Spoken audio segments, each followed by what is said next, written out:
बदन पे सितारे लपेटे हुए ओ जाने। इनकी गिनती बॉलीवुड के महान और मशहूर अभिनेताओं में होती है। क्या आप जानते हैं इन्हें अपने भाई के कारण क्यों स्कूल छोड़ना पड़ा? क्या आप जानते हैं इन्होंने बतौर जूनियर आर्टिस्ट अपने ही पिता के थिएटर कंपनी में काम किया था? और क्या आप जानते हैं इनकी चाइल्डहुड गर्लफ्रेंड कौन सी अभिनेत्री थी?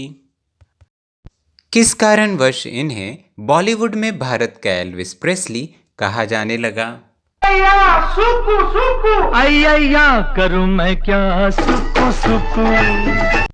क्या आप जानते हैं ये बॉलीवुड के पहले रॉक स्टार थे। साथ ही इनकी गिनती बॉलीवुड के मोस्ट स्टाइलिस्ट मेल में होती है। क्या आप जानना चाहेंगे इनकी पहली शादी किन हालातों में और कैसे हुई? कैसे और क्यों अभिनेत्री मुमताज ने इन्हें शादी के लिए मना कर दिया था? दूसरी शादी के लिए उन्होंने अपने होने वाली पत्नी के आगे कौन सी शर्त रखी? क्या आप जानते हैं कंप्यूटर और इंटरनेट को यूज़ करने वाले पहले कुछ चंद भारतीय लोगों में इनका नाम भी शुमार है। धर्म और कर्म पर ज़्यादा विश्वास न करने वाले इस अभिनेता ने अपने उम्र के आखिरी पड़ाव में कैसे अपने माथे पर तिलक और गले में रुद्राक्ष की माला धारण करने लगे। जानेंगे बहुत कुछ, बने रहिए मेरे साथ वीडियो के अंत तक। आगे बढ़ने से पहले अगर आप मेरे चैनल पर नए हैं तो मेरे चैनल को सब्सक्राइब, लाइक और शेयर करना ना भूलिए। साथ ही बेल आइकन को दबाइए ताकि मेरे आने वाले सारे वीडियो का नोटिफिकेशन आपको मिलते रहें। और अगर आप ये वीडियो फेसबुक पर देख रहे हैं तो मेरे पेज को लाइक और फॉलो करना ना भूलिए। क्यों जी, आपको पसंद आई हमारी पसंद? नमस्कार दोस्तों, मेरा नाम कबीर कुमार। आज हम बात करेंगे अपने दौर के मोस्ट स्टाइलिस्ट मशहूर अभिनेता शम्मी कपूर जी के बारे में। शम्मी कपूर का जन्म 21 अक्टूबर 1931 को महाराष्ट्र के मुंबई में हुआ। इनके पिता पृथ्वीराज कपूर बॉलीवुड के जाने माने अभिनेता थे। इस कारणवश अभिनय इनको विरासत में ही मिली थी। शम्मी कपूर पृथ्वीराज के 3 बेटों में से दूसरे थे। हालांकि इनका जन्म मुंबई में हुआ था, लेकिन उन्होंने अपने बचपन का बड़ा हिस्सा कोलकाता में बिताया, जहां उनके पिता न्यू थिएटर्स स्टूडियो से जुड़े हुए थे और फिल्मों में अभिनय किया करते थे। कोलकाता में ही उन्होंने अपनी मॉन्टेसरी शिक्षा और किंडरगार्टन की पढ़ाई पूरी की। मुंबई आने के बाद वह पहले Saint Joseph Convent School Wadala गए और फिर डॉन बॉस्को स्कूल में पढ़े।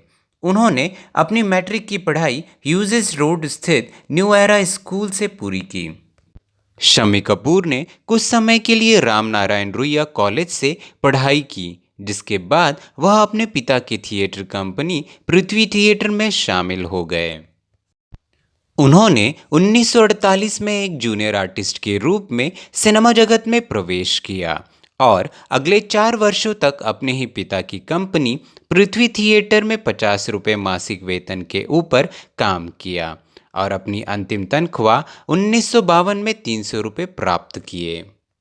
शम्मी कपूर ने एज ए लीड एक्टर अपने फिल्मी करियर की शुरुआत 1953 में आई फिल्म जीवन ज्योति से किया, जिसमें उनकी पहली नायिका चांद उस्मानी थी। इस फिल्म का निर्देशन महेश कौल ने किया था।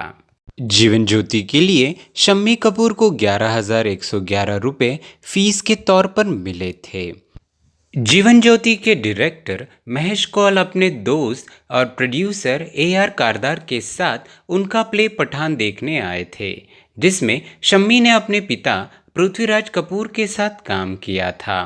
प्ले देखने के बाद महेश कौल ने शम्मी कपूर को अपने दफ्तर बुलाया और कहा कि हमें आपका काम पसंद आया है और हम चाहेंगे कि आप हमारी अगली फिल्म में काम करें। इस तरह शम्मी कपूर को 1952 में अपनी पहली फिल्म मिली, जो 1953 में रिलीज हुई। इसके बाद शम्मी कपूर ने कई फिल्मों में काम किया। पर ये सारी फिल्में एक के बाद एक बॉक्स ऑफिस पर फ्लॉप साबित हुई। 1950 के दशक में उन्होंने स्थापित अभिनेत्रियों के साथ महिला प्रधान फिल्मों में काम किया। रेल का डिब्बा 1953 और नकाब 1955 जैसी फिल्मों में मधुबाला के साथ, तो वहीं लैला मजनू में नूतन के साथ उन्होंने काम किया। फिल्म ठोकर में श्यामा के साथ और हम सब चोर हैं में नलिनी जयवंत के साथ और सुरैया के साथ महबूबा, शमा परवाना 1954, मीना कुमारी के साथ कॉमेडी फिल्म मेम साहब 1956 और चोर बाजार 1954 जैसी थ्रिलर, साथ ही दुखद प्रेम कहानी मिर्ज़ा साहिबान 1957 श्यामा के साथ किया। 1953 से 1957 तक उनकी किसी भी फिल्म ने उन्हें लोकप्रिय नहीं बनाया। शम्मी कपूर को पहली बड़ी सफलता फिल्मिस्तान के नासिर हुसैन द्वारा निर्देशित फिल्म तुमसा नहीं देखा 1957 के साथ मिली। 1959 की फिल्म दिल दे के देखो से उन्हें एक हल्के फुल्के और स्टाइलिश प्लेबॉय की छवि मिली। 1961 में रिलीज हुई ब्लॉकबस्टर फिल्म जंगली ने उन्हें एक सफल अभिनेता की श्रेणी में जा पहुंचाया। चाहे कोई मुझे जंग भी कहे, कहने दो जी कहता रहे। शम्मी कपूर के बाद की सभी फिल्में रोमांटिक, कॉमेडी और म्यूजिकल थ्रिलर शैलियों में थी। अक्सर उनकी फिल्मों में मोहम्मद रफ़ी साहब ही पार्श्व गायक के रूप में उनके लिए गाया करते थे। उनकी फिल्मों की सफलता में योगदान रफ़ी साहब को भी माना जाता है। 1960 के दशक में उन्हें अक्सर आशा पारेख, सायरा बानो, शर्मिला टैगोर और साधना जैसी नई अभिनेत्रियों के साथ जोड़ा जाता था, जिनमें से सभी का करियर आगे चलकर बहुत ही सफल रहा। 1960 के दशक के पहले भाग में कपूर को जंगली, राजकुमार, प्रोफेसर, दिल तेरा दीवाना, चाइना टाउन, कश्मीर की कली, ब्लफ मास्टर, जानवर और तीसरी मंजिल जैसी सफल फिल्मों में देखा गया था। 1968 में आई फिल्म ब्रह्मचारी ने इनके करियर को 4 चांद लगा दिया। साथ ही इसी फिल्म के लिए उन्हें उनके करियर का पहला सर्वश्रेष्ठ अभिनेता का फिल्म फेयर अवार्ड भी मिला। आजकल तेरे मेरे प्यार के चर्चे हर ज़बान पर, सबको मालूम। शम्मी कपूर ने फिल्म इंडस्ट्री में अपने लिए एक अनोखी ही जगह बनाई, क्योंकि 1950 के दशक के अंत से लेकर 1970 के दशक की शुरुआत तक वह हिंदी फिल्मों में एकमात्र डांसिंग हीरो थे। वह अपनी अभिनीत गानों में डांसिंग स्टेप्स तैयार करते थे और कथित तौर पर उन्हें कभी भी कोरियोग्राफर की ज़रूरत नहीं पड़ी। इससे उन्हें भारत के एल्विस प्रेस्ली का भी नाम मिला। शम्मी कपूर की मुलाकात अभिनेत्री गीता बाली से 1955 की फिल्म मिस कोका कोला के दौरान हुई। उन्हें फिल्म रंगीन रातों की शूटिंग के दौरान गीता बाली से प्यार हो गया। शम्मी कपूर ने 23 की उम्र में गीता बाली से शादी कर ली थी। शादी का किस्सा भी दिलचस्प रहा। हुआ ये कि रानीखेत के स्केड्यूल से लौटने के बाद शम्मी रोज गीता से पूछते थे कि वे उनसे प्यार करते हैं, क्या वे उनसे शादी करेंगी। गीता हमेशा हाँ नहीं कहा करती थी। इसी दौरान एक दिन वे बोली, चलो शादी करते हैं। शम्मी कपूर मानो खुशी से झूम उठे। फिर गीता ने कहा, लेकिन एक शर्त है, शादी आज ही करनी होगी। वे चौंक गए, बोले ऐसे कैसे हो सकता है। वो बोली, क्यों नहीं हो सकता, वो जॉनी वॉकर ने नहीं की थी पिछले हफ्ते। शम्मी ने कहा, बहुत अच्छा, चलो। फिर वे लोग जॉनी के पास गए। शम्मी बोले, हम प्यार में पड़ गए हैं और शादी करना चाहते हैं, ठीक तुम्हारी तरह, बोलो कैसे करें। जॉनी बोले, तुम लोग पागल हो, मैं मस्जिद में गया हूँ, मैं मुसलमान आदमी हूँ, आप लोग मंदिर जाओ। जॉनी वॉकर के कहने पे वे लोग मंदिर गए। पुजारी ने उनके फेरे करवाए, दोनों ने हार पहनाए। गीता ने अपनी बैग से लिपस्टिक निकाली। शम्मी ने उनकी मांग में लिपस्टिक भर दी, क्योंकि वहां उन्हें सिंदूर मिला ही नहीं। शम्मी ने आखिरी वक्त तक कहा था कि ये उनकी जिंदगी के सबसे यादगार वक्त में से एक था। गीता बाली और शम्मी कपूर के शादी से इन्हें 2 बच्चे हुए। उनके बेटे का नाम आदित्य राज कपूर, जबकि बेटी का नाम कंचन कपूर है। दुर्भाग्यवश शम्मी कपूर और गीता बाली की शादी 10 साल ही रह पाई। चेचक की बीमारी के कारण 21 जनवरी 1965 को मात्र 35 वर्ष की उम्र में ही गीता बाली ने इस दुनिया को अलविदा कह दिया। शम्मी कपूर ने अपने परिवार के लोगों के कहने पर दूसरी शादी के लिए हाँ कर दी। उन्होंने नीला देवी से दूसरी शादी की थी। नीला देवी से शादी करने के लिए उन्होंने नीला देवी के आगे एक शर्त रखी, कहा कि आप कभी भी मां नहीं बनेंगी। इस शर्त ने उस समय काफ़ी सुर्खियां बटोरी थी। नीला देवी द्वारा दिए गए एक इंटरव्यू में उन्हें मां न बनने के शर्त के बारे में पूछा गया था। इस पर उन्होंने कहा था कि यह 100% मेरा ही फैसला था और कहा कि उनके परिवार ने उन्हें कभी भी मजबूर नहीं किया। लेकिन जब उन्होंने अपने फैसले की घोषणा की तो उन्होंने कई सवाल पूछे। नीला ने एक वाकया बताया जो शम्मी से शादी के कुछ समय बाद ही हुआ था। उन्होंने याद किया कि जब वह अपनी बहन के बच्चों से मिलने जा रही थी जो उनके बहुत ही करीब थे, तो शम्मी ने उन्हें अपनी गोद में बैठे देखा। उन्होंने उस समय तो कुछ नहीं कहा, लेकिन जब वे घर आए तो उन्होंने सिर्फ एक वाक्य कहा, मुझे उस दिन सबसे ज़्यादा खुशी होगी जब मैं कंचन और आदित्य को तुम्हारी गोद में देखूंगा। नीला देवी ने कहा कि यह वह दिन था जब उन्होंने ये फैसला किया कि वह यह सुनिश्चित करेंगी कि शम्मी के बच्चे भी उनके बच्चे बने। उन्होंने कहा, उस दिन मैंने फैसला किया कि मैं यह देखूंगी कि वे मेरे असली बच्चे बने, और उन्होंने मुझे कभी निराश नहीं किया। वे दोनों अद्भुत रहे। उन्होंने मेरे प्रति जो सम्मान, प्यार और देखभाल दिखाई वह इसके लायक था। मुझे इस बात का एक बार भी पछतावा नहीं है कि मैंने अपने बच्चे नहीं किए। हमसे ओ गुड़ियों की रानी रे मामा रे। नीला देवी से शादी के पहले शम्मी कपूर ने अभिनेत्री मुमताज़ के सामने शादी का प्रस्ताव रखा था।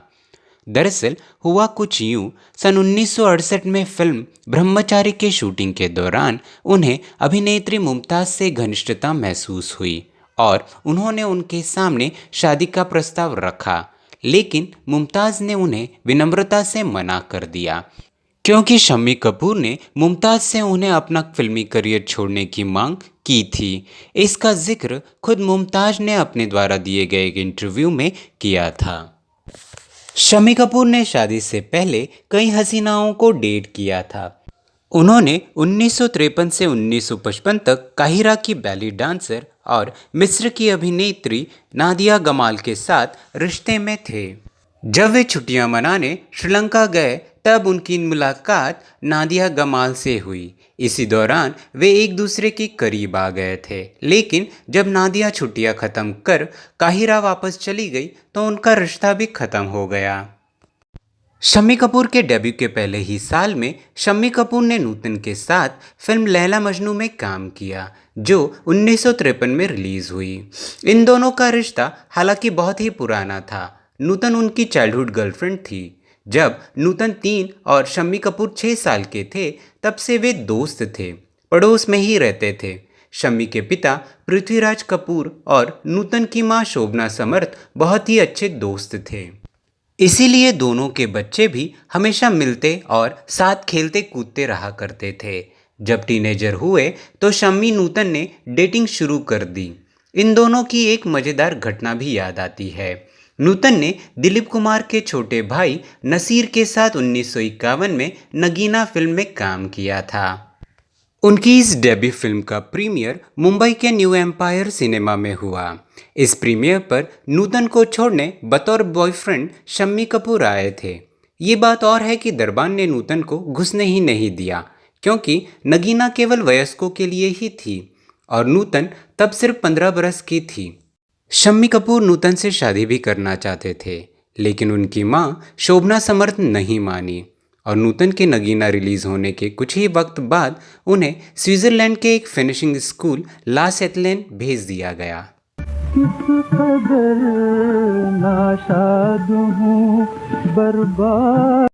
शम्मी कपूर के बहुत सारे किस्सों में उनके स्कूल छोड़ने का किस्सा भी मशहूर है। शम्मी के पिता ने 1944 में शकुंतला नाटक के साथ पृथ्वी थिएटर्स की शुरुआत की। उस प्ले में शम्मी भरत का रोल किया करते थे। इस प्ले और राज कपूर की वजह से उन्हें अपना स्कूल छोड़ना पड़ा था। हुआ यूँ था कि शकुंतला की रिहर्सल के लिए राज कपूर छुट्टी चाहते थे, लेकिन स्कूल ने उन्हें छुट्टी देने से मना कर दिया। इस पर राज कपूर गुस्सा हो गए और उनकी प्रिंसिपल से लड़ाई हो गई। इसके बाद उन्होंने स्कूल छोड़ दिया। इसी के साथ ही शम्मी को भी स्कूल छोड़ना पड़ा। मौका फिर कहाँ मिलेगा, हमारे जैसा दिल कहाँ मिलेगा। 1969 और 70 में शम्मी कपूर का करियर चेंज होने लगा। अब वे पहले की तरह डांस नहीं कर पा रहे थे, क्योंकि उन्होंने उम्र के इस पड़ाव तक अपने दोनों घुटनों को नुकसान पहुंचा लिया था। एक बार जब वे फिल्म जंगली के गाने याहू की शूटिंग कर रहे थे, तो दूसरी बार जब वे उनकी फिल्म राजकुमार 1964 की शूटिंग चल रही थी, वे हाथी पर बैठे थे और गाना शूट हो रहा था, आगे पीछे हमारी सरकार, यहाँ के हम हैं राजकुमार। उसी दौरान हाथी की गर्दन में एक जंजीर बंधी हुई थी। हाथी इस दौरान धीरे धीरे अपने गर्दन घुमाने लगा। शॉट चल रहा था तो शम्मी ने बीच में टोका नहीं और एक्टिंग करते रहे, लेकिन इतने में उनका पैर टूट गया। उसके बाद 2-3 महीनों तक शूटिंग वे नहीं कर पाए, बिस्तर में ही पड़े रहे। इसी दौरान उनका वजन भी बढ़ने लगा। इसके बाद उन्होंने शूटिंग तो शुरू की, लेकिन पहले की तरह वे डांस नहीं कर पा रहे थे। के पीछे हमारी सरकार, यहाँ के हम हैं राज। रोमांटिक हीरो की भूमिका निभाते समय कपूर की वजन की समस्या एक बाधा साबित हुई और उनकी आखिरी ऐसी फिल्म अंदाज जो 1971 में आई थी, जिसमें सुपरस्टार राजेश खन्ना और हेमा मालिनी सह कलाकार थे। छोटे सरकार 1974 में आई फिल्म ये उनकी मुख्य भूमिका वाली आखिरी फिल्म थी। 1970 के दशक में ज़मीर में शायरा बानो के पिता की भूमिका निभाकर एक सफल सहायक अभिनेता बन गए, जबकि एक दशक पहले वह जंगली और ब्लफबास्टर में शायरा बानो के नायक थे। 1980 के दशक में उन्होंने प्रेम रोग, हीरो, बेताब और विधाता जैसी फिल्मों में कई सहायक भूमिकाएं निभाना जारी रखा। फिल्म विधाता 1982 के लिए उन्हें सर्वश्रेष्ठ सहायक अभिनेता का फिल्मफेयर पुरस्कार मिला, जहां दिलीप कुमार और संजीव कुमार जैसे बड़े दिग्गजों ने प्रमुख भूमिकाएं निभाई थी। 1990 के दशक में वह टेलीविज़न पर भी दिखाई दिए। चट्टान नामक सामाजिक धारावाहिक जो 1990 के दशक में 1 वर्ष से अधिक समय तक जी टीवी पर प्रसारित हुआ। एक्टर रणबीर कपूर उन्हें शम्मी दादाजी कहकर बुलाते थे। उन्होंने ही शम्मी को इम्तियाज़ अली के साथ अपनी फिल्म रॉकस्टार में काम करने के लिए राजी किया था। उस फिल्म में शम्मी ने सीनियर क्लासिकल आर्टिस्ट उस्ताद जमील खान का रोल अदा किया। इस फिल्म का नाम एक तरह से शम्मी कपूर को ही समर्पित था, क्योंकि म्यूज़िक और परफॉर्मेंस के लिहाज से वे अपने समय के रॉक स्टार थे। ये फिल्म 2011 में रिलीज़ हुई और ये उनकी आखिरी फिल्म थी। दिल तेरा दीवाना है सनम, दिल तेरा दीवाना। 1988 के करीब उन्होंने पहली बार कंप्यूटर के बारे में जाना और उसके दीवाने हो गए। वे भारत में इंटरनेट यूज़ करने वाले और उसमें भरोसा करने वाले चंद शुरुआती लोगों में से एक थे। शायद एप्पल का पहला कंप्यूटर इंडिया में उन्होंने ही यूज़ किया था। इसकी शुरुआत कुछ यूँ हुई। राज कपूर की बेटी और उनकी भतीजी ऋतुनंदा, जो अमिताभ बच्चन की बेटी श्वेता की सास, उन दिनों घर में आई हुई थी। उनके हाथ में एक छोटी सी मशीन थी जिसमें वे कुछ कर रही थी। शम्मी कपूर ने पूछा, बेटा ये क्या है? तो ऋतु ने कहा, अंकल इसे कंप्यूटर कहते हैं। शम्मी ने कहा, ये तो बड़ी कमाल की चीज़ है और ये तो हम ज़रूर लेकर रहेंगे। इसके बाद ये पैशन उनकी ज़िंदगी का बड़ा हिस्सा बन गया। इंटरनेट को एक्सप्लोर करने में वे बहुत आगे बढ़ गए थे। उन्होंने internet user community of India स्थापित की थी। भारत में एथिकल हैकिंग एसोसिएशन बनवाने के लिए उनकी कोशिशें उल्लेखनीय हैं। वे पूरी कपूर फैमिली के लोगों की एक वेबसाइट खुद चलाते थे। बहुत साल बाद भी वे अपने इस हॉबी पर दिन में लगभग 8 से 10 घंटे खर्च किया करते थे। एहसान तेरा होगा मुझ पर। एक बार उत्तराखंड के प्रसिद्ध हेड़ा खान बाबा को शम्मी कपूर के परिवार वालों ने अपने घर पर आमंत्रित किया। शम्मी कपूर को इन सारी बातों में कोई भी रुचि नहीं थी। शम्मी अपने शूटिंग में बिजी थे, लेकिन परिवार के जोर देने पर दूर कोने में बैठकर वे हेड़ा खान बाबा की फोटो खींचने लगे। अचानक उन्हें लगा कि बाबा जैसे उन्हें ही देख रहे हैं। शम्मी कपूर के लिए यह एक अनोखा अनुभव था। इस पहली मुलाकात ने शम्मी कपूर के अंदर ही अंदर बहुत कुछ बदल दिया। शम्मी कपूर फिर एक बार बाबा के नैनीताल स्थित आश्रम पहुंचे। शम्मी पूरे लाव लश्कर के साथ गए थे। उन्हें स्कॉच पीने का शौक था, साथ ही वे मीट भी खाते थे। उन्हें लगा जैसे मैं आश्रम में कैसे रह पाऊंगा। वहां पहुंचने पर बाबा ने उन्हें हंसकर कहा, आ गए महात्मा जी। शम्मी कपूर को यह सुनकर अजीब सी शांति मिली। धीरे धीरे उनसे उनका शराब पीने का शौक और दूसरी आदतें अपने आप ही छूट गई और वह गहरे ध्यान में जाने लगे। इसके बाद अपने अंतिम समय तक शम्मी कपूर अध्यात्म में ही डूबे रहे। उन्होंने एक वेबसाइट भी बनाई जो हेड़ा खान बाबा को समर्पित थी। हेड़ा खान बाबा की शरण में जाने और उन्हें अपना गुरु मानने के बाद शम्मी कपूर, जो कभी दिन में 100 सिगरेट पी जाते थे और शराब बेहिसाब पीते थे, उनकी दूसरी पत्नी नीला देवी के दिए एक इंटरव्यू में उन्होंने बताया था कि वह इन सारी लतों से दूर हो गए और गहरे अध्यात्म में चले गए। उन्होंने आगे कहा, बाबा से मिलने के बाद रुद्राक्ष की माला, भगवा वस्त्र और माथे पर वे तिलक लगाने लगे। उनका पूरा जीवन ही मानो बाबा ने बदल दिया था। साथ ही उनके पूरे परिवार के लोग उन्हें मानने लगे। उनके बेटे आदित्य की शादी भी बाबा के आश्रम में ही हुई। न किसी से कभी न कभी, कहीं न कहीं दिल लग। Shammi Kapoor chronic kidney failure से पीड़ित थे। उन्हें 7 अगस्त 2011 को मुंबई के ब्रिज कैंडी हॉस्पिटल में भर्ती कराया गया था। अगले कुछ दिनों तक उनकी हालत गंभीर बनी रही। उन्हें वेंटिलेटर सपोर्ट पर रखा गया था। दुर्भाग्यवश 14 अगस्त 2011 को 79 वर्ष की आयु में किडनी फेल्यूर होने के कारण उनका निधन हो गया। शम्मी कपूर ने अपने 50 साल से अधिक लंबे फिल्मी करियर में 100 से अधिक फिल्मों में उन्होंने काम किया। उनकी आखिरी फिल्म रॉकस्टार थी। भारतीय सिनेमा के 100 वर्ष पूरे होने के अवसर पर मई 2013 में उनके सम्मान में इंडियन पोस्ट द्वारा एक डाक टिकट जारी किया था। साथ ही बांद्रा बैंडस्टैंड में वॉक ऑफ द स्टार में एक पीतल की मूर्ति का अनावरण किया गया जो उनके ऑटोग्राफ के साथ था। तो यह थी महान एक्टर शम्मी कपूर के जीवन से जुड़े कुछ रोचक तथ्य। आपको इनकी कौन सी फिल्म सबसे अधिक पसंद है, मुझे नीचे कमेंट करके ज़रूर बताएं। तो मुझे दीजिए अब इजाज़त। मिलता हूँ आपसे अगले वीडियो में किसी और फिल्मी सितारे के साथ। तब तक के लिए बाय बाय। दिल के झरोके में तुझको बिठा कर यादों को तेरी मैं दुल्हन